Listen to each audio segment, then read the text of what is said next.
पहले last class को revise करवा रहा हूं बेटा, उसके बाद हम आगे बढ़ेंगे।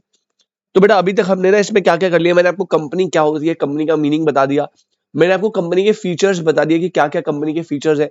उसके बाद मैंने मेन कंपनी के टाइप्स बता दिए कि भाई हमें कौन कौन से टाइप की कंपनी पढ़नी है। तो काफी सारे टाइप्स है, public, private, OPC, small, section 8, government company, holding, subsidiary, associate, मतलब मल्टीपल टाइप की कंपनीज पढ़ा दी जो भी इंपॉर्टेंट है टाइप्स में। उसके बाद हम गए थे बेटा आगे, और मैंने आपको बताया था कि भैया अब हमें जो करना था कौन सा, वो था कॉर्पोरेट वेल। ठीक है, लास्ट हमें जो करना था वो था कॉर्पोरेट वेल। अब ये जो कॉन्सेप्ट था बेटा, मैंने पहले बताया कि आपको, आपने ऑलरेडी पढ़ा है, कॉर्पोरेट वेल होता है सेपरेट लीगल एंटिटी। ये कॉन्सेप्ट कहता है कि भाई कंपनी जो है वो उसके मेंबर से सेपरेट एंटिटी रखती है, मतलब कंपनी अलग है और मेंबर अलग है। कंपनी के जो असेट लायबिलिटी है वो कंपनी के असेट लायबिलिटी है, मेंबर का उनमें कोई काम नहीं है। और जो मेंबर के असेट लायबिलिटी है वो मेंबर के असेट लायबिलिटी, कंपनी में उनका कोई प्रपोर्शन नहीं है, तो दोनों सेपरेट है। ये है कॉर्पोरेट वेल। अब इसका केस लॉ जो है बेटा सैलमन वर्सेस सैलमन को लिमिटेड था। यहां पे कुछ कॉन्सेप्ट लॉ ने दिए जहां पे कॉर्पोरेट वेल लिफ्ट हो जाती है, मतलब जनरल रूल है कि कंपनी और मेंबर अलग अलग है, कॉर्पोरेट वेल लगता है। लेकिन there are some exception circumstances जहां पे कंपनी एंड मेंबर को हम सेम पर्सन ट्रीट करेंगे और कंपनी सेपरेट लीगल पर्सन नहीं होगी। मतलब वहां पे जो मेंबर की लायबिलिटी है वो भैया पूरी की पूरी, जो कंपनी की लायबिलिटी है वो मेंबर की लायबिलिटी बन जाएगी, मेंबर को पकड़ लेंगे। तो 5 केसेस यहाँ पे कॉर्पोरेट वेल लिफ्ट होती है। जब भी हम डिटरमाइन करेंगे एलियन एनिमी या एलियन फ्रेंड, तो हमें कॉर्पोरेट वेल को लिफ्ट करना पड़ेगा। सेकंड, अगर आपका मोटिव है कंपनी बना के टैक्स इवेजन करना, तो भी हम कॉर्पोरेट वेल को लिफ्ट कर देंगे। तीसरा पॉइंट, अगर आप एक कंपनी अपनी सब्सिडरी कंपनी से वर्क करवा रही है और वो वर्क कर रही है एज अ एजेंट, तो भी हम कॉर्पोरेट वेल को लिफ्ट कर देंगे। फोर्थ, अगर आपका मोटिव है कंपनी बना के किसी लीगल ऑब्लिगेशन को अवॉइड करना, तो भी हम कॉर्पोरेट वेल लिफ्ट कर देंगे। और लास्ट कि बेटा अगर आप किसी इलीगल और इम्प्रॉपर पर्पस के लिए काम कर रहे हो, कंपनी फॉर्म कर रहे हो, तो उस सिचुएशन में भी हम कॉर्पोरेट वेल को लिफ्ट कर देंगे एंड कंपनी के एक्ट के लिए मेंबर विल बी लायबल। तो बेटा ये पेपर के लिए सुपर इंपॉर्टेंट क्वेश्चन है, सुपर इंपॉर्टेंट। ठीक है, 4 से 6 नंबर में आ सकता है पूरा फुल फ्लेज क्वेश्चन कि भैया व्हाट आर द सर्कमस्टांसेस जहां पे court can lift the corporate veil, या फिर किसी एक केस स्टडी से केस स्टडी बनकर आ जाएगी और आपको पॉइंट आइडेंटिफाई करना है कि यहाँ पे कंपनी लायबल होगी या मेंबर लायबल होगा या कॉर्पोरेट में लिफ्ट होगी या क्या होगा। ठीक है, आई होप यहां तक बेटा आपको कोई दिक्कत परेशानी ना हो। अब इसके बाद हमारे एमओए एओए में जाने से पहले दो छोटू छोटू कॉन्सेप्ट बचे, एक बार उनको जरूर डन करेंगे भाई, एक बार उनको जरूर डन करेंगे। तो आप जो है पहले हेडिंग डालो which is called classification of capital. ठीक है, जल्दी जल्दी बताता चलूंगा भाई, मैं इसमें ज्यादा टाइम लगाऊंगा क्योंकि इजी सा है।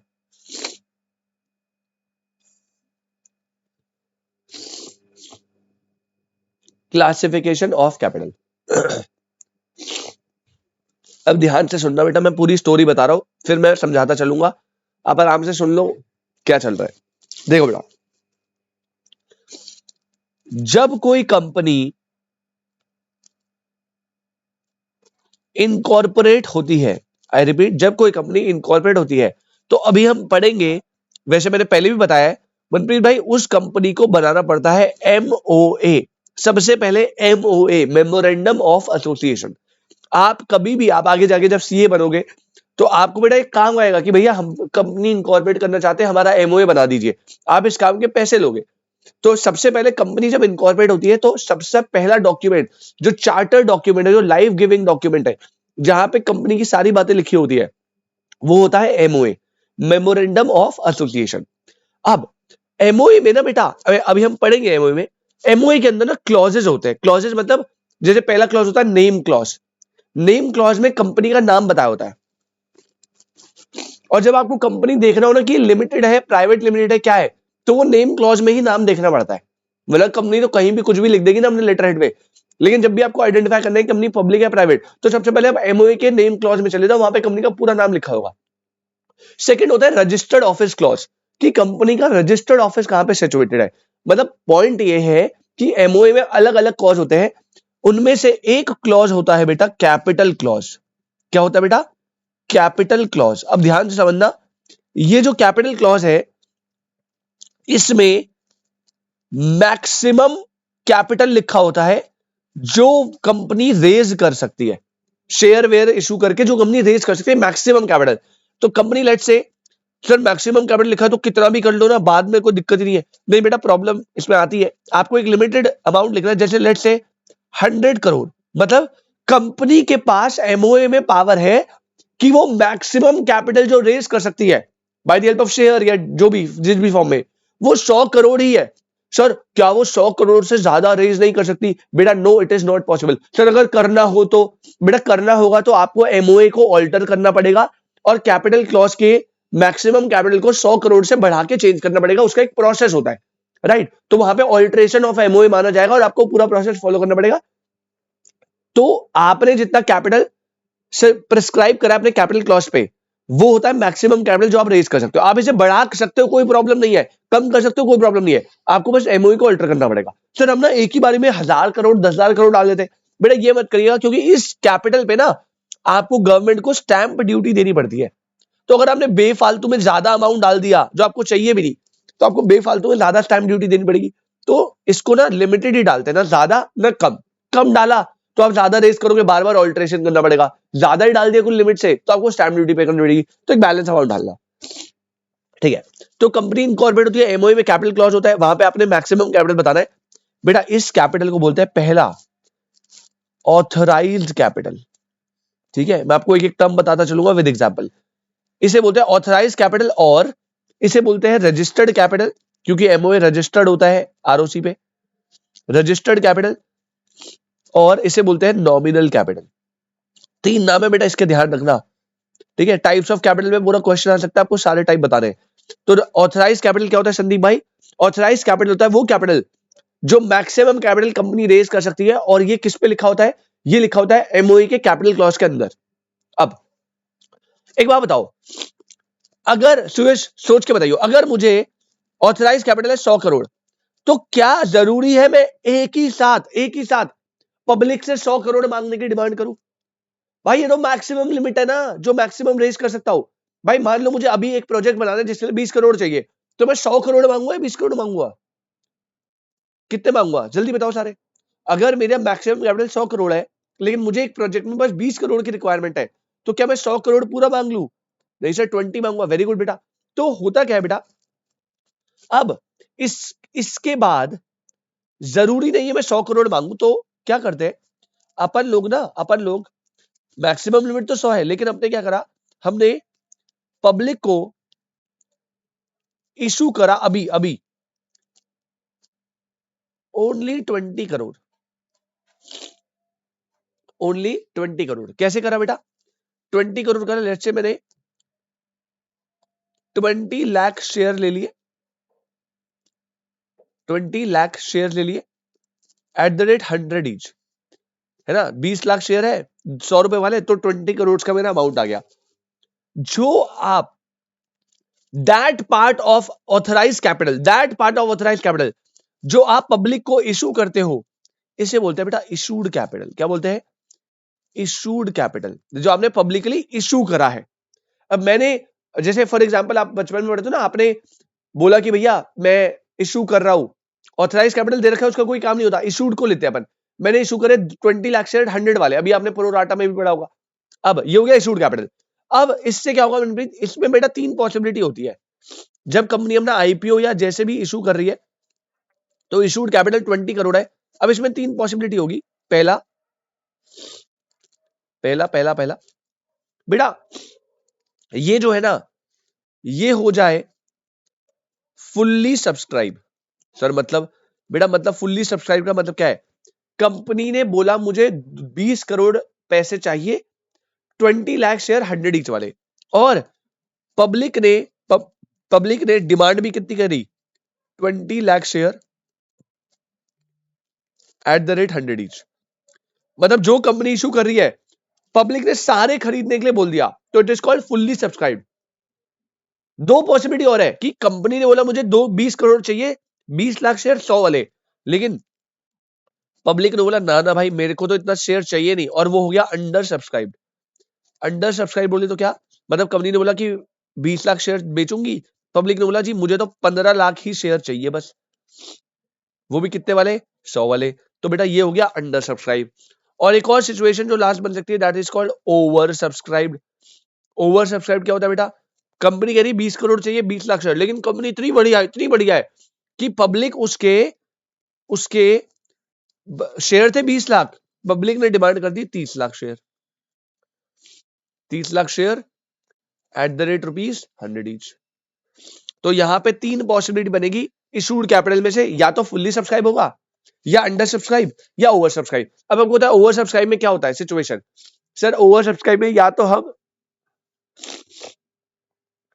तो हम उनको पैसे वापस करके कैंसिल कर सकते हैं, या फिर शेयर अलॉट होता है प्रो राटा बेसिस, ठीक है। बट अभी मुझे कुछ काम नहीं है। हाँ पॉइंट क्या है बेटा, लेट्स अज्यूम कि अभी हमारा फुल्ली सब्सक्राइब्ड हुआ है, ठीक है। हमने बोला जी हम 20 करोड़ रुपया रेज करना चाहते हैं, कैसे 20 लाख शेयर 100 ले, और पब्लिक करिए हाँ भाई हमें भी इतना ही खरीदना है, and this is called subscribed capital. Subscribed capital, ठीक है। तो बढ़िया है भाई।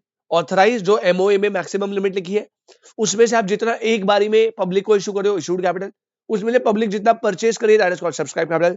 अब देखो 20 लाख शेयर 100 वाले, अब 20 करोड़ रुपए मेरे पास आ सकते हैं, लेकिन मनप्रीत एक बात बता बेटा, जब मैं कोई प्रोजेक्ट में एंटर होऊंगा, तो प्रोजेक्ट बनाऊंगा, बिल्डिंग बनाऊंगा, रोड बनाऊंगा, तो क्या कंपनी को 20 करोड़ एक साथ चाहिए या धीरे धीरे करके चाहिए?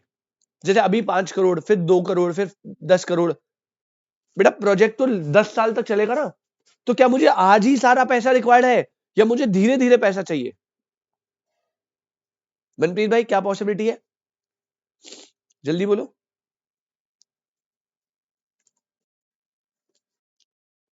स्मॉल अमाउंट, बिल्कुल भाई। आज मुझे अगर मान लो लैंड परचेज करना है तो उसके लिए 5 करोड़ चाहिए, कल उसमें थोड़ा सा कंस्ट्रक्शन करना है 2 करोड़ चाहिए, तो मुझे स्मॉल अमाउंट चाहिए धीरे धीरे। तो आज ही अगर मैं पैसा मंगवा लूं तो कोई फायदा नहीं है।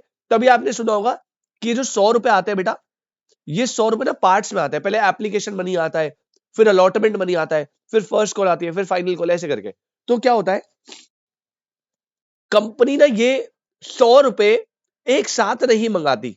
मतलब आजकल तो वैसे प्रैक्टिकल लाइफ में ऐसा होता ही नहीं है। अब जब से सारा डीमैट वीमैट का सीन चला है, कंपनी कभी ऐसे मंगाती नहीं, कंपनी पूरा एक पैसा एक साथ मंगाती है। कभी आप आईपीओ में पैसा लोगे, आपको ऐसा नहीं होता एप्लीकेशन मनी देना है, पूरा पैसा ही एप्लीकेशन मनी में देना होता है साथ में, ठीक है। बट हम पहले की बातें कर रहे हैं जो कॉन्सेप्ट बना है। अब कंपनी ने क्या करा, कंपनी ने बोला ठीक है भाई अब हम क्या करेंगे, अब अपन लोग इस सब्सक्राइब कैपिटल में से, कंपनी ने बोला, कंपनी ने आस्क रखी, कंपनी ने कॉल्ड अप करा, हम बोले कंपनी ने कॉल्ड अप करा, लेट्स से 20 लाख शेयर पे कंपनी ने बोला अभी मुझे ओनली चाहिए ₹50। मतलब कंपनी ने बोला मुझे अभी सिर्फ 10 करोड़ रुपए चाहिए, बाकी 10 मैं बाद में मंगाऊंगा। तो कंपनी पब्लिक से जितना कॉल्ड करेगी उसे बोलते हैं बेटा called up share capital. Called up share capital, ठीक है। और जो बच गया, कितना बच गया, 50 बच गया, वो होता है अनकॉल्ड। जो कॉल्ड हो गया, जो कंपनी ने मांग लिया वो कॉल्ड है, और जो नहीं मांगा वो अनकॉल्ड है। अब अनकॉल्ड में से मैंने बोला भाई 20 लाख शेयर सब 50-50 रुपए देंगे, 10 करोड़ रुपए होगा। अब इसमें से दो पॉसिबिलिटी बनेगी बेटा, कॉल्ड अप शेयर की दो पॉसिबिलिटी बनेगी। पहला पहला मान लीजिए कुछ ऐसे लोग हैं, जैसे लेट्स से 19 लाख शेयर जो है एट द रेट ₹50, इन्होंने मुझे पेमेंट कर दी टाइमली। मैंने 50 रुपए मांगे, तो हर एक बंदे ने 20 लाख लोगों में से 19 लाख शेयर होल्डर ने मुझे 50 रुपए पेमेंट कर दी टाइमली। तो जो टाइमली पैसा मिल गया उसे बोलता हूं बेटा paid up capital. Paid up capital. और जो मुझे टाइमली पैसा नहीं दे रहा, कितने नहीं दे रहे सर, मुझे नहीं दे रहे 1 lakh share at the rate ₹50, इन्होंने क्या करा, इन्होंने डिफॉल्ट करा इन पेमेंट। डिफॉल्ट इन पेमेंट आप सब जानते हो बेटा इसे क्या बोलते हैं, इसे बोलते हैं कॉल्स इन अरियर। क्या बोलते हैं इसे, इसे बोलते हैं कॉल्स इन अरियर। अब आपको आगे पता है कंपनी चाहे तो इनके अरियर कंपनी चाहे तो इनके शेयर्स को फोरफीचर कर सकती है, रीइशू कर सकती है, वट एवर दे वॉन्ट, वो कंपनी के आगे कॉल है। बट ये पूरा सिस्टम होता है बेटा, और ये है आपका कैपिटल का सीन। ठीक है, इससे क्वेश्चन बनता है भाई, ये ऑल्दो आपको पहले से पता होगा न्यूमेरिकल में, लेकिन कंपनीज एक्ट के लिए इंपॉर्टेंट टास्क है भाई, याद रखना। चलो भाई बेटा, नोटिंग हो गई इसकी, जल्दी बोलो भाई, नोटिंग डन। एमओए में जो मैक्सिमम कैपिटल रेज करने की लिमिट है उसे बोलते हैं ऑथराइज्ड रजिस्टर्ड नॉमिनल। उसका वो पार्ट जो कंपनी पब्लिक के लिए इशू करी है, that is called issued capital. उसमें तीन पॉसिबिलिटी है, fully subscribe, under subscribe, over, जो भी है उसे बोलते हैं सब्सक्राइब कैपिटल। सब्सक्राइब में से कंपनी आज जितना मांग रही है पब्लिक से पे करने के लिए, that is called called up capital. और कॉल्ड में से पब्लिक ने जितना पे कर दिया वो है पेड अप, और जो बच गया वो है कॉल इन अरियर।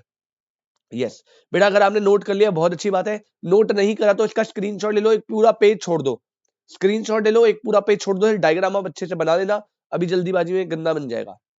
जितना बन गया बहुत अच्छी बात है, अदरवाइज आप स्क्रीनशॉट ले लो भाई, मनप्रीत एंड संदीप, और अभी क्लास खत्म होती है आप इसे कंप्लीट कर लेना फटाफट। मैं लिखवा रहा हूँ थोड़ा थोड़ा, देन हम आगे बढ़ते हैं।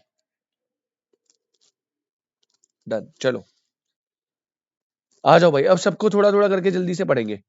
सबसे पहला कौन सा है बेटा? नॉमिनल और ऑथराइज्ड और registered capital.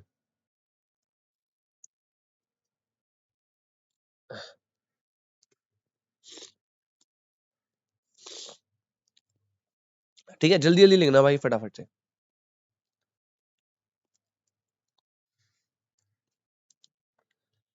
Authorised capital means such capital as is authorized by the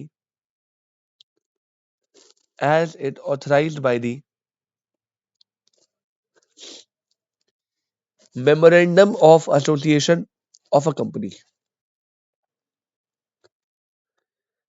to be the maximum amount of share to be the maximum amount of share to be the maximum amount of share to be the maximum amount of share capital of the company to be the maximum amount of share capital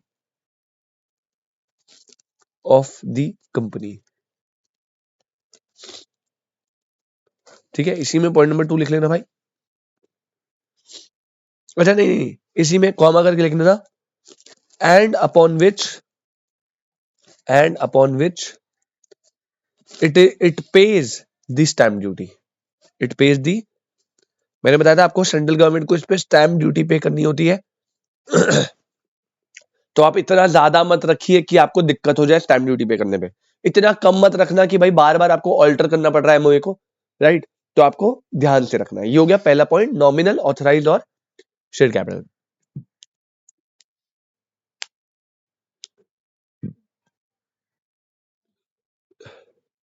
ठीक है,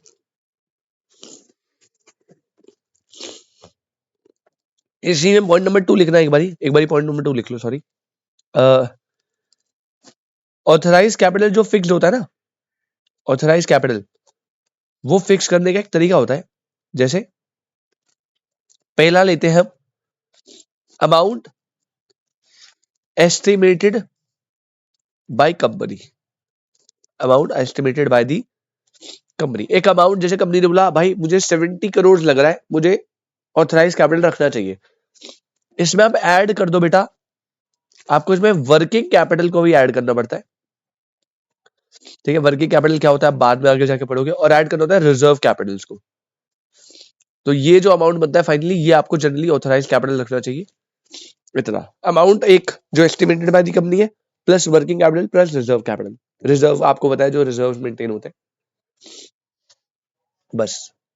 ठीक है, आगे बढ़ते हैं भाई, point number B लिखो। Authorise के बाद आता है इशूड कैपिटल। इशूड कैपिटल, बस दो दो लाइन है, फटफट लिखेंगे।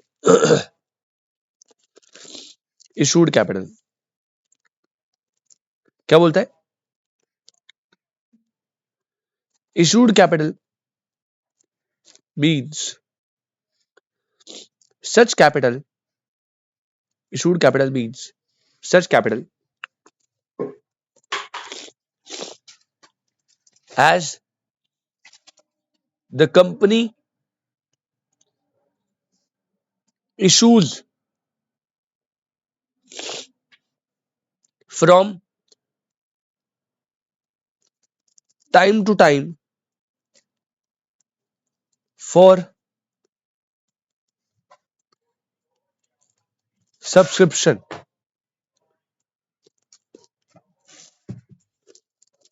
Point number two,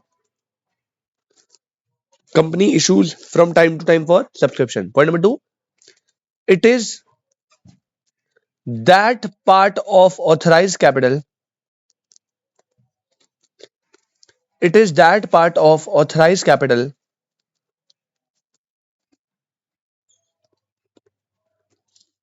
which is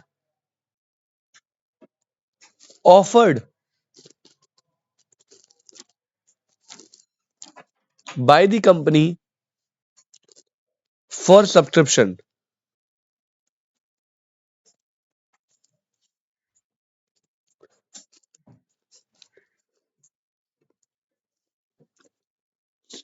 सी लिखना, इशूड के बाद कौन आता था बेटा? सब्सक्राइब्ड कैपिटल, कि भाई पब्लिक ने कितना पैसा सब्सक्राइब करा। ये तो आपने पब्लिक को इशूड क्या होता है, जो आपने इशू करा है सब्सक्रिप्शन के लिए, subscribed capital.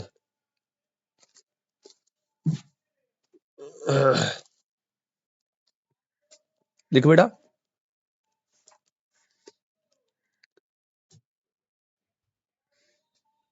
it is the part of the capital, it is the part of the capital which is for the time being subscribed by the members of the company, by the members of a company। ठीक है, ये क्या हो गया? ये हो गया subscribe, वो कैपिटल जो time to time member subscribe कर रहे हैं। जो आपने पब्लिकली इशू करा वो इशूड हो गया, जो सब्सक्राइब हो गया, जो मेंबर ने खरीदा, दैट इज सब्सक्राइब कैपिटल।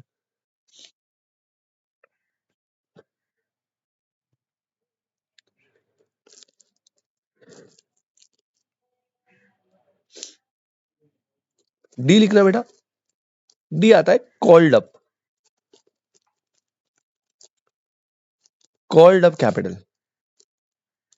अच्छा, एक बार मीटिंग रीजॉइन कर लो भाई सेम लिंक से। बेटा मीटिंग लिंक जी रीजॉइन कर लो सेम लिंक से एक बारी।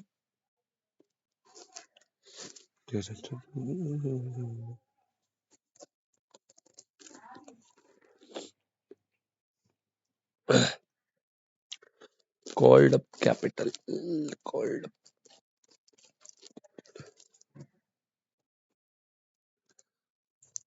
Called up capital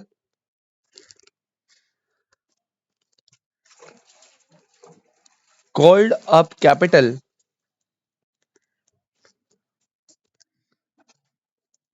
is that part of the capital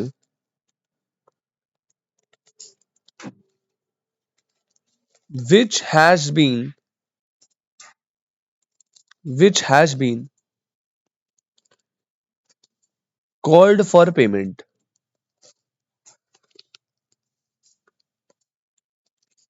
Called up capital is that part of capital which has been called for payment,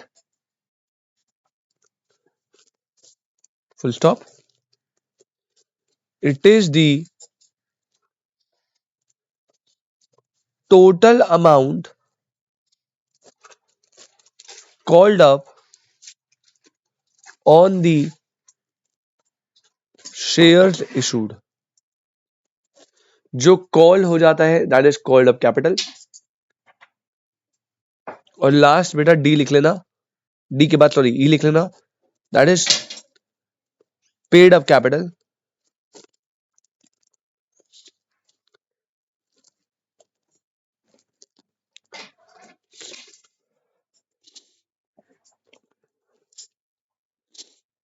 paid up capital, total amount paid और credited as paid up on shares issued. Total amount paid or credit as paid up share issued. It is equal to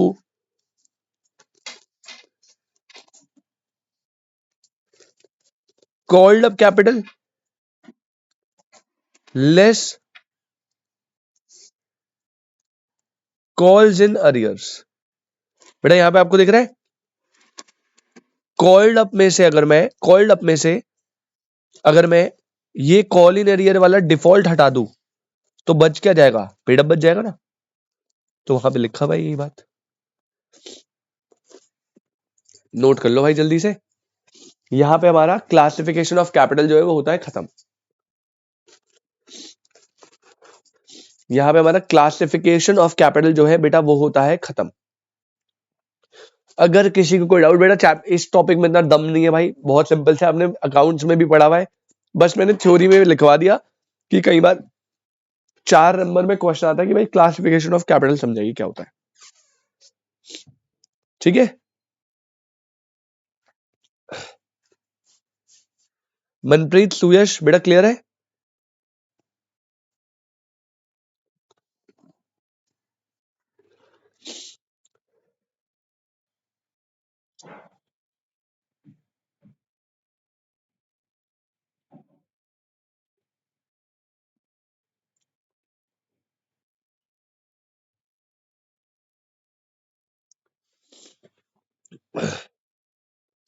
सुयश भाई done है, आगे बढ़े।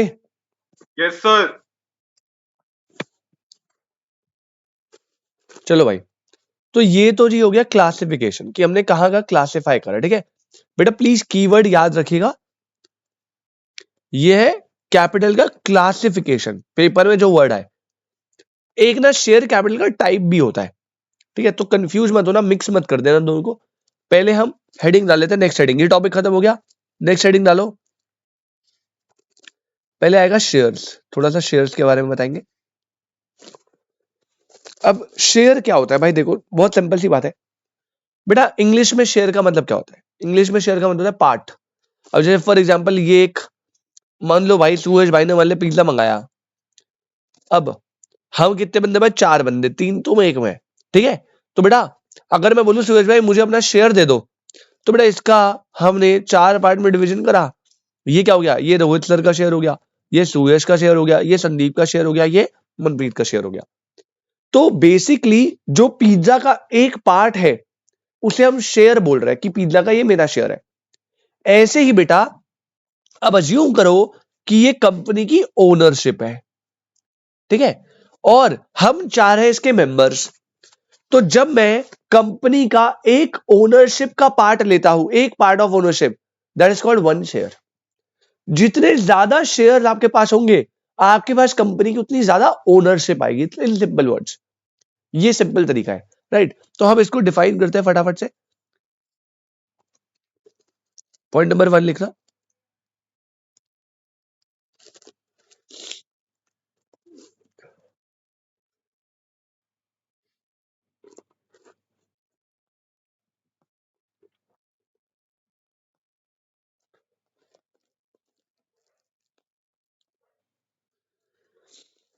अब definition वही जो companies act की जो कॉम्प्लिकेटेड है।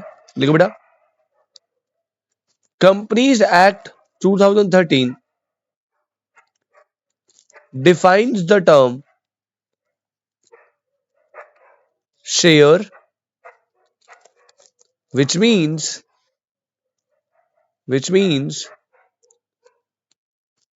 a share in the share capital. कह रहे शेयर कैपिटल में एक जो शेयर है, शेयर कैपिटल में एक जो शेयर है, that is what, share. Share capital of a company, a share in the share capital of a company and include stock, and include stock. अच्छा, मैं पहले आपको डिफरेंस बताता हूँ शेयर और स्टॉक में। ठीक है, पहली बात बेटा, मान लीजिए ये कंपनी की ओनरशिप है, और मतलब ये कंपनी का क्या पूरा शेयर कैपिटल है। अब ये शेयर कैपिटल 10 पार्ट्स में डिवाइडेड, लेट्स से कंपनी ने 10 पार्टों में डिवाइड करा हुआ है। कंपनी ने बोला भाई 1 रुपए का शेयर है और मैं 10 शेयर इशू करी हूं, तो मेरा जो शेयर कैपिटल है वो कितने का आया, 10 रुपए का। तो ये 10 पार्ट में डिवाइडेड है, उसमें से अगर मैं एक पार्ट, एक शेयर ले लेता हूं, कितने रुपए देके कंपनी को, 1 रुपए देके, मतलब ये शेयर कैपिटल में 1 रुपए इन्वेस्ट कर दिया, तो ये मेरा शेयर है। अब स्टॉक क्या होता है बेटा, स्टॉक जो होता है ना, आपने देखा होगा ना, share market stock market, difference क्या है शेयर और स्टॉक में। स्टॉक जो होता है वो होता है बंडल ऑफ शेयर, स्टॉक होता है बंडल ऑफ शेयर। तो जैसे ना हम लेमन वर्ड यूज कर देते हैं कि मैंने तो स्टॉक्स परचेज करे, है ना, बोलते हैं ना स्टॉक्स परचेज करें, मतलब जब आप शेयर का एक बंडल, एक ग्रुप परचेज करते हो, that is stock. Let's say अब वो बंडल कितने का भी हो सकता है, मान लो मैंने टाटा मोटर्स के टाटा मोटर्स के 6 शेयर खरीद लिए, तो अब इंडिविजुअली तो मैंने 6 शेयर बोल रहा हूं, लेकिन जब मैं 6 शेयर को बोलता हूं तो मैं बोलूंगा मैंने टाटा मोटर्स के स्टॉक्स खरीद लिए। तो स्टॉक जो होता है वो होता है ग्रुप ऑफ शेयर या बंडल ऑफ शेयर। ठीक है, इंडिया में अब स्टॉक, पहले पहले stocks as a bundle share बिकते थे। अब इंडिया में इंडिविजुअली आप एक शेयर भी परचेज कर सकते हो।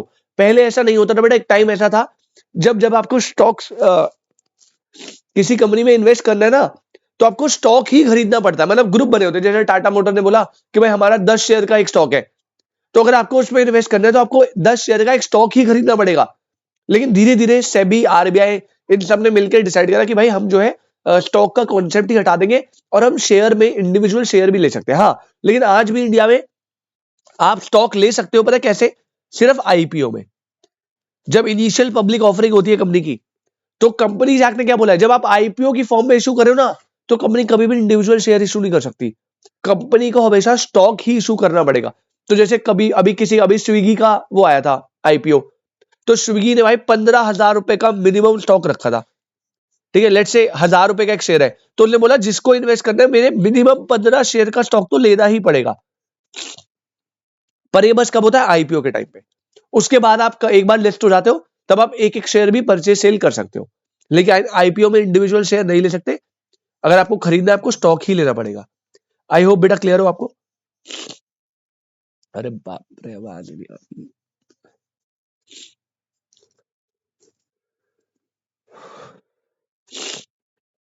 हाँ जी भाई, आगे बढ़ो। तो क्या कह रहे हैं,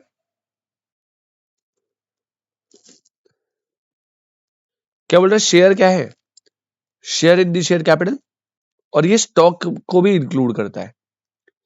पॉइंट नंबर 2 लिखना बेटा,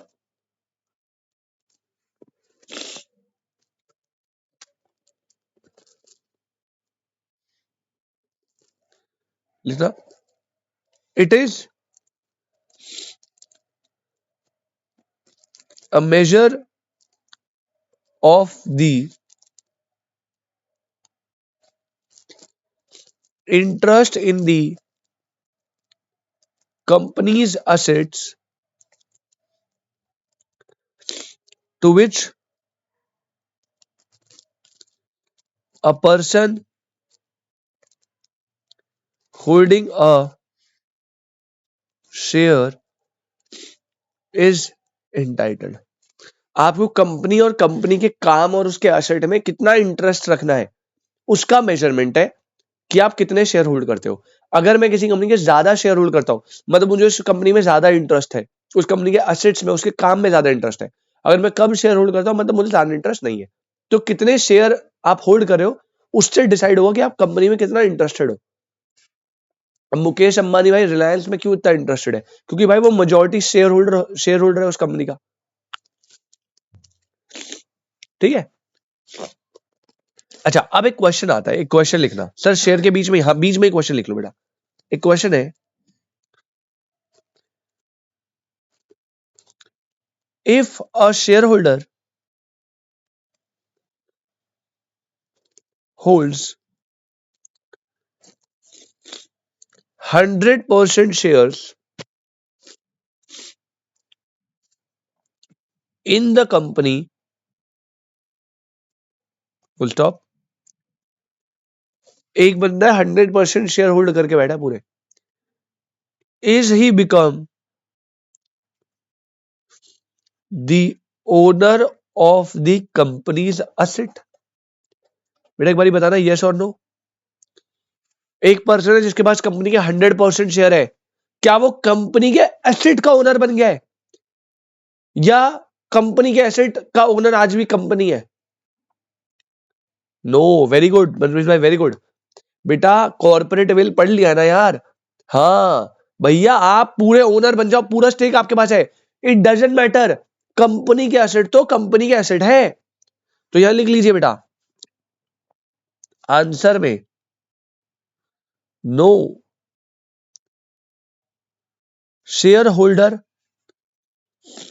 only gets the right attached to those shares as per companies act और एमओए और एओए।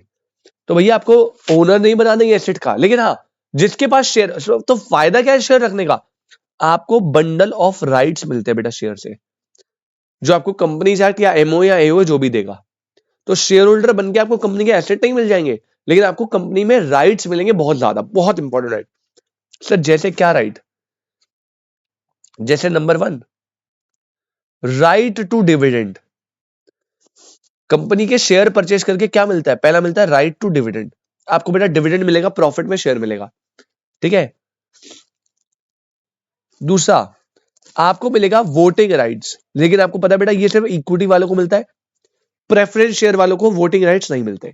अभी दोनों में डिफरेंस बता दूंगा। Third, right to call for meetings.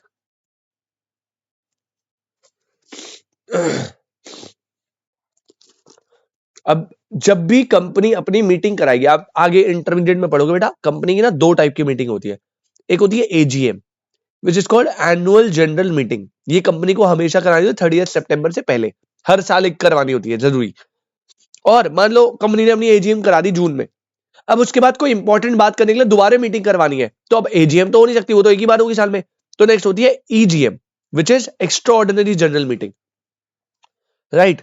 तो 2 टाइप की मीटिंग होती है। तो जब भी आप मीटिंग होगी कंपनी की, अगर मेरे पास एक भी शेयर है, आपके पास रिलायंस का एक भी शेयर है, तो उसकी एजीएम जब होगी ना, जहां पे भी होगी, मुंबई, आप जा सकते हो वहां पे, कोई रोकेगा नहीं आपको। जब शेयर मेल में आता है एजीएम का इन्विटेशन, तो राइट टू डिविडेंड है, आपके पास वोटिंग राइट्स मिलेंगे, आपको जनरल मीटिंग में कॉल मिलेगा कि भाई आ जाओ। Next, right to bonus share. अब ये भी आप ना इंटरमीडिएट में अकाउंट्स में पढ़ोगे सब। राइट शेयर, सर ये कौन से शेयर है? बोनस और राइट। बेटा ये ना एक काइंड ऑफ शेयर होता है, बोनस शेयर होते हैं ना, जो ना एग्जिस्टिंग शेयर होल्डर को फ्री में मिलते हैं। जैसे मान लो मैंने टाटा का 10 शेयर होल्ड करे हुए हैं, अब टाटा जो है मेरे से बहुत खुश है कि यार आपने कितने टाइम से मेरे 10 शेयर होल्ड करे, अब एक काम करते हैं, आपको ना इन 10 शेयर के बदले 2 शेयर फ्री में दे देते हैं। तो जब आप एग्जिस्टिंग शेयर होल्डर को फ्री में शेयर देते हो, that is called bonus share. अच्छा राइट शेयर क्या होता है? राइट शेयर होता है कि टाटा जो है उसने मुझे बोला सर आपने 10 शेयर इतना होल्ड करे इतने टाइम से, आप क्या लॉयल कस्टमर हो, क्या लॉयल शेयर होल्डर हो आप? एक काम करते हैं, आपको ना हम 2 शेयर देते हैं इसके बदले, लेकिन फ्री में नहीं, मार्केट रेट से बिलो पे। मतलब मार्केट रेट से क्या? बिलो पे। मार्केट रेट अगर चल रहा है 1000 रुपए, तो हम आपको 2 शेयर देंगे मार्केट रेट से बिलो पे, लेट्स से 500 400, उसे बोलते हैं राइट शेयर। तो आपको बोनस और राइट भी मिलेगा अगर आपके पास शेयर है तो। इसके अलावा fifth, right to alter MOA और एओए। सर एओए एमओए को ऑल्टर भी कर सकते हो? हाँ जी बेटा, जब आपको एओए या एमओए को ऑल्टर करना होता है ना, तो आपको रेजोल्यूशन पास करने होते हैं। क्या पास करने होते हैं? रेजोल्यूशन। ये भी आप इंटरमीडिएट में पढ़ोगे बहुत डेप्थ में। रेजोल्यूशन 2 टाइप का होता है, एक होता है ऑर्डिनरी रेजोल्यूशन, एक होता है स्पेशल रेजोल्यूशन। ऑर्डिनरी रेजोल्यूशन होता है जब आप ना 50% से ज्यादा वोट्स ले लेते हो। तो अगर आपके 100 मेंबर है और आपके 51 मेंबर किसी बात पे यस कर रहे हैं, तो आप बोलोगे कि ऑर्डिनरी रेजोल्यूशन पास हो गया। स्पेशल रेजोल्यूशन होता है जब आपके ना 75 3/4 पॉपुलेशन जो है वो अग्री कर रही है। तो जो छोटे डिसीजन है उसके लिए आपको ओआर पास करना होता है, एमओए को ऑल्टर करना एक बड़ा डिसीजन, उसके लिए एसआर पास करना होता है।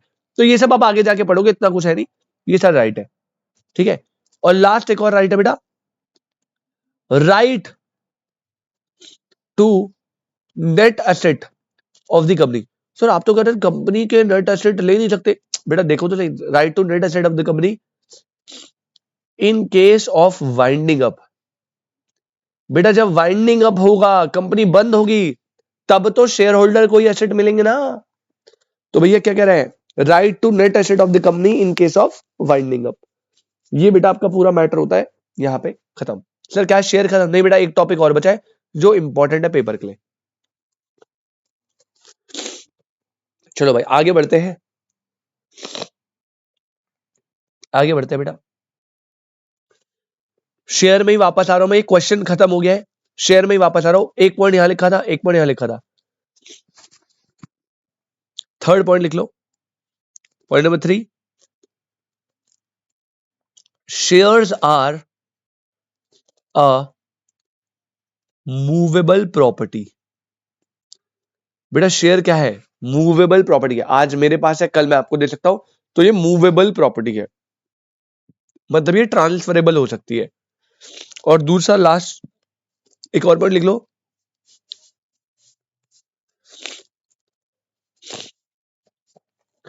Shares shall be numbered. अब वैसे ना इसका रेलेवेंस खत्म हो चुका है, क्योंकि अब तो भैया डीमैट बन चुके हैं। लेकिन पहले पता है क्या होता था, जब आप शेयर परचेज करते थे ना बेटा, मान लो मैंने टाटा का शेयर परचेज करा, तो मुझे मिलता था शेयर सर्टिफिकेट। तो लेट से मैंने एक शेयर परचेज करा, कितने रुपए का? 1000 रुपए का। तो हर एक शेयर में एक अलग से नंबर होता था कि भाई ये कौन सा शेयर है। अब जब मुझे बेचना है तो मैं ये शेयर सर्टिफिकेट किसको दे दूंगा? दूसरे पर्सन को दे दूंगा और उससे पैसे ले लूंगा। तो मूवेबल प्रॉपर्टी थी, और दूसरा हर शेयर को आपको नंबर करना पड़ता था। लेकिन अब क्योंकि डीमैट बन चुका है, तो ये शेयर को नंबर करने की रिक्वायरमेंट होती है, सब रिकॉर्ड कंप्यूटराइज्ड रहता है, ठीक है। तो ये 2 पॉइंट और शेयर के लिए बता दिए मैंने, दैट्स इट। अब एक लास्ट मुद्दे पे आ जाओ, ये बस खत्म हो रहा है रैप अप कर रहे से। आज बेटा वैसे मैंने क्लास लेनी नहीं थी, लेकिन मैंने फिर भी ले ली। चलो सही है, हमने एक छोटी क्लास ली, मतलब 50-55 मिनट, लेकिन हमारा एक कॉन्सेप्ट डन हो गया। अब इसमें से ना ये खत्म कराते ही हमारा मेन क्या बच जाएगा? हमारा बचेगा एमओए, एओए, और एमओए एओए की जो डॉक्ट्रिन्स है ना, doctrine of ultra vires indoor management, ये 2 डॉक्ट्रिन, तो एमओए एओए से कनेक्टेड डॉक्ट्रिन वो खत्म कराएंगे, फिर आपका कॉन्सेप्ट जो है वो फिनिश, ठीक है। चलो जी, हो सकता है बेटा मैं ना आज रात को भी रख लूं आपकी क्लास, ट्यूसडे है ना आज, हो सकता है भाई रात को 9:30 बजे भी क्लास रख लूं, आपको मैसेज डाल दूंगा मैं, कोई दिक्कत नहीं है, ठीक है। सुयश मनप्रीत कोई दिक्कत तो नहीं है ना बेटा रात को 9:30 बजे?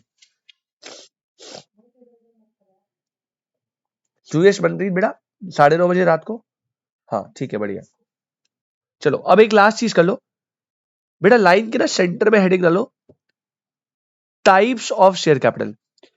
मनप्रीत मेरे भाई प्लीज फोकस से देख लियो, अगर आपको पेपर में क्लासिफिकेशन ऑफ शेयर कैपिटल बोलिए, क्लासिफिकेशन, तो मनप्रीत क्या लिख कर आना है? Authorised, issued, subscribe, paid up, called up, Colin year.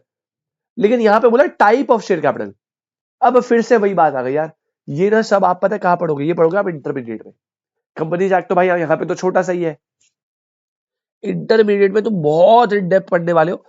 लेकिन हाँ, हम आपको काफी चीजें सिखा के भेजेंगे अभी इंटर में। बेटा 2 टाइप के मेजॉरिटी शेयर कैपिटल डिविजन है। टाइप, यहाँ पे वर्ड है टाइप, ऊपर था क्लासिफिकेशन, पेपर में क्या वर्ड आ रहा है ध्यान से देख लेना। 2 टाइप है बेटा, एक होता है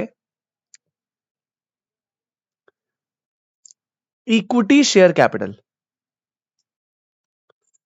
एक क्या होता है? Equity share capital. और एक साइड लिखना बेटा प्रेफरेंस शेयर कैपिटल।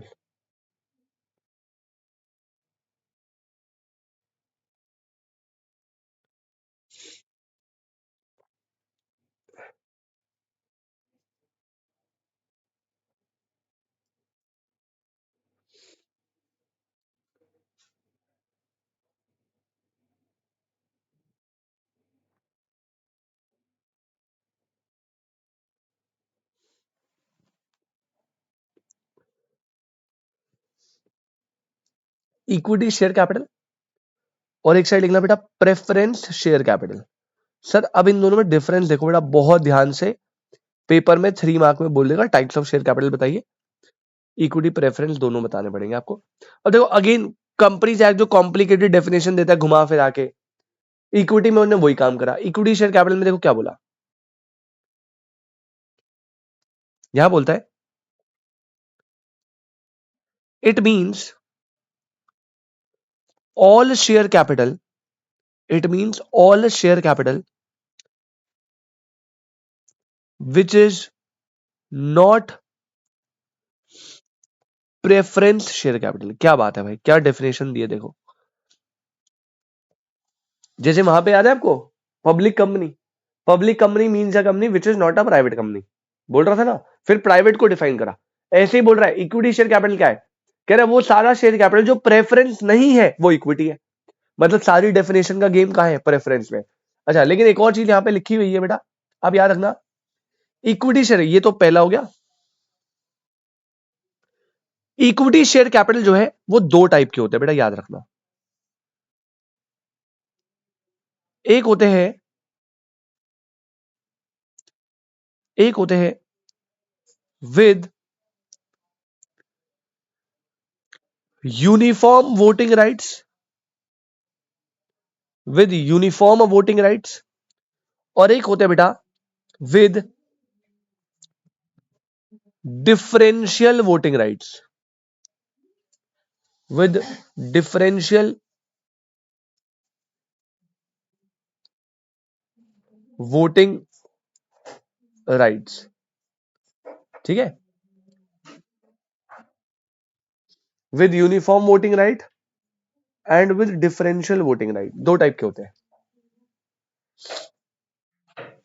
इन्हें ना शॉर्ट फॉर्म में डीवीआर बोलते हैं, डीवीआर, डिफरेंशियल वोटिंग राइट।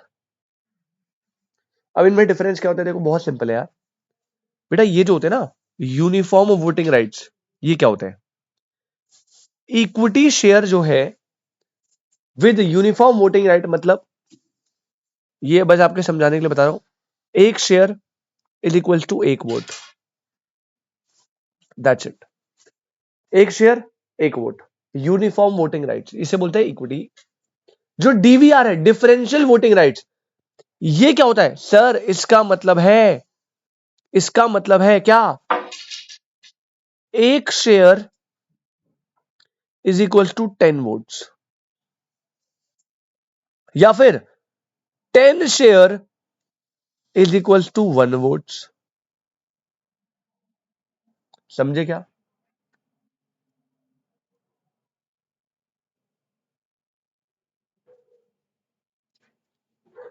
एक शेयर 10 वोट्स या 10 शेयर 1 वोट्स, ये होता है डिफरेंशियल वोटिंग राइट।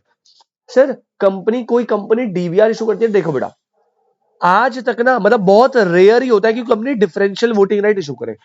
इंडिया में जितनी भी कंपनी है वो सारी चलती है बेटा यूनिफॉर्म वोटिंग राइट्स पे। ठीक है, यूनिफॉर्म वोटिंग राइट ही तो सही है, मतलब एक शेयर एक वोट होना चाहिए।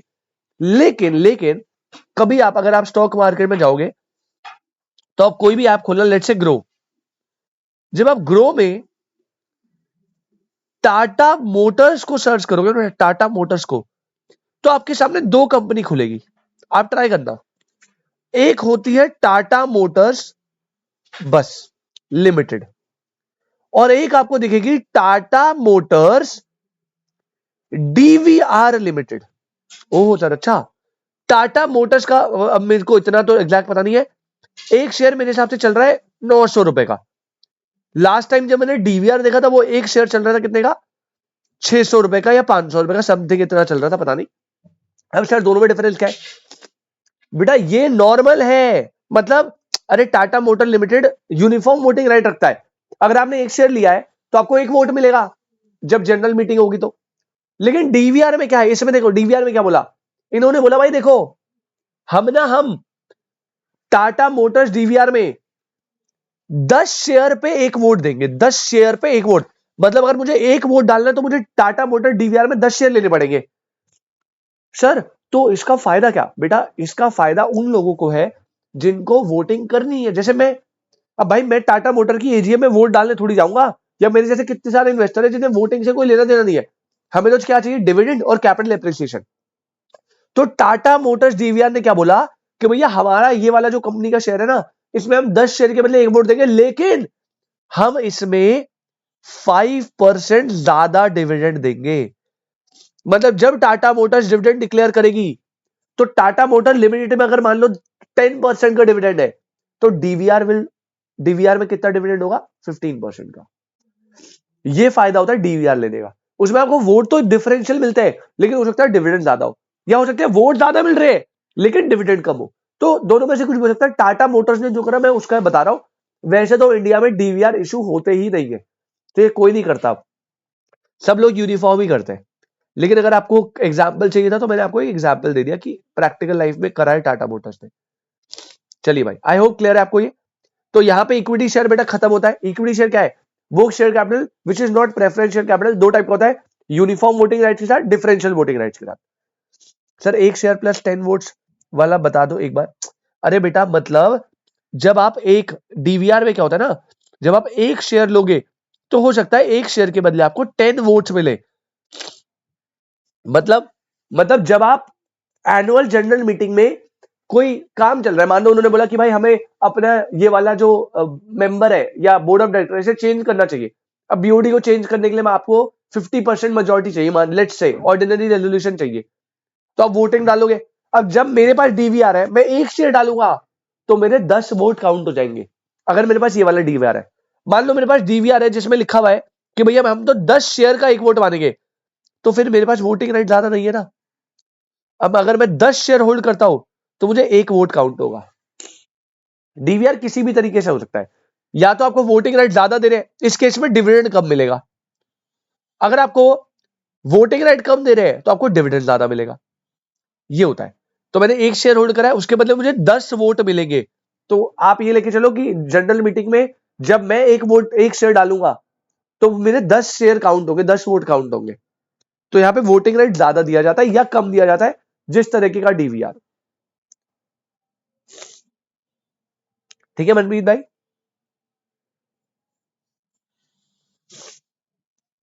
यार एक तो बोलना नहीं जा रहा है ना। मनप्रीत भाई ये बताओ जल्दी, क्लियर है? हाँ, अब एक बार प्रेफरेंस शेयर में आ जाओ बेटा। इसकी डेफिनेशन इंपॉर्टेंट है जो मुझे बतानी है, जल्दी से इसको देख लेते हैं, फिर तो काम खत्म। लिख रहे बेटा,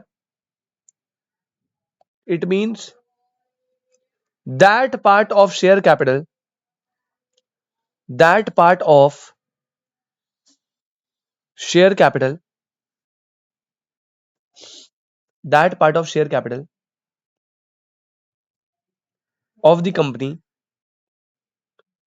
that part of share capital of the company which carries or would carry, which carries or would carry a preferential right, a preferential right with respect to, with respect to। Sir क्या बोल रहा है, ध्यान से बेटा। Preference share होते हैं वो पार्ट ऑफ शेयर कैपिटल जो कैरी करते हैं प्रेफरेंशियल राइट। मतलब बेटा इन शेयर को प्रेफरेंस मिलती है। क्या मिलती है, प्रेफरेंस। अब आपको कहोगे सर कैसी प्रेफरेंस, देखो बेटा मैं बताता हूं। ये है एक नॉर्मल इक्विटी शेयर, ये है बेटा प्रेफरेंस शेयर। अब देखो क्या बोलता है, प्रेफरेंस शेयर वो होता है जिसको प्रेफरेंस मिलती है। क्या मिलती है, प्रेफरेंशियल राइट्स मिलते हैं। सर प्रेफरेंशियल राइट मतलब बेटा दो चीजें, इसे प्रेफरेंशियल राइट मिलते हैं, नंबर 1 पेमेंट ऑफ डिविडेंड में। पेमेंट ऑफ डिविडेंड मतलब क्या बेटा, मतलब ये कि जब भी कंपनी डिविडेंड डिक्लेयर करेगी, प्रेफरेंस वाले को डिविडेंड पहले देना पड़ेगा। क्या बोला, जब भी कंपनी डिविडेंड डिक्लेयर करेगी। देखो मैं ये नहीं बोल रहा प्रेफरेंस वाले को डिविडेंड देना कंपलसरी है, ना ना ना ना। कंपनी का डिविडेंड डिक्लेयर करना ऑप्शनल होता है। जब उसे लगता है करना चाहिए, प्रॉफिट है तो कर दो, नहीं है तो नहीं करो। लेकिन अगर आपने डिविडेंड डिक्लेयर कर दिया तो बेटा लाइन में सबसे पहले डिविडेंड लेने प्रेफरेंस कैपिटल वाले खड़े होंगे, क्योंकि लॉ में लिखा है कि जब भी डिविडेंड डिक्लेयर होगा इन्हें पेमेंट ऑफ डिविडेंड में प्रेफरेंशियल राइट मिलेगा, पहला। और दूसरा बेटा, दूसरा होता है रीपेमेंट। मतलब मान लो बेटा आज कंपनी वाइंड अप हो रही है, अब कंपनी वाइंड अप हो रही है और लाइन लग रही है कंपनी के पास 100 रुपए देने के लिए, लाइन लगी। सबसे पहले लाइन में खड़े होते हैं सिक्योर्ड क्रेडिटर। मैं लिस्ट बना रहा हूं आपको, सिक्योर्ड क्रेडिटर। मैंने पहले भी बताया था salmon versus salmon company limited में। सबसे पहले लाइन में खड़े होंगे सिक्योर्ड वाले, फिर लाइन में खड़े होंगे अनसिक्योर्ड वाले, और फिर लाइन में खड़े होते हैं शेयर वाले, शेयर कैपिटल वाले। लेकिन पॉइंट आता है कौन से बेटा, पहले खड़ा होगा प्रेफरेंस वाला और बाद में खड़ा होगा कौन, इक्विटी वाला। ये रूल है। मतलब प्रेफरेंस कैपिटल बोलते हैं जिन्हें प्रेफरेंशियल राइट मिलता है दो चीजों में, पहला पेमेंट ऑफ डिविडेंड में आपको पहले डिविडेंड मिलेगा उसके बाद इक्विटी को, और रीपेमेंट भी आपको पहले प्रेफरेंस को देनी पड़ेगी फिर इक्विटी को। मैं पहले बोल रहा हूं, देखो सुनो, अगर मान लो इसका डेट था 30 रुपए का और इसका डेट था 70 रुपए का और यही पैसा खत्म हो गया तो भाई खत्म, फिर आपको लॉस हो गया। मैं ये नहीं बोल रहा इनको पेमेंट देना है, डिविडेंड देना कंपलसरी है ना, ऑप्शनल है, मिलेगा तो मिलेगा। लेकिन जब मिलेगा तो इक्विटी वालों से पहले प्रेफरेंस दी जाएगी। क्या आपको मेरी बात समझ आ रही है?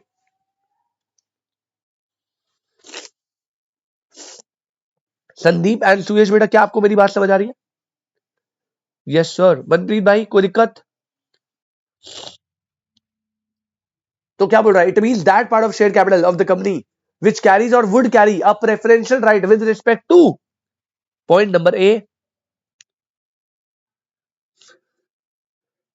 payment of dividend,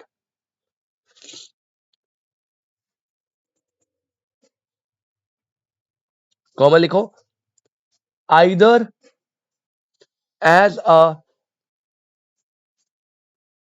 fixed amount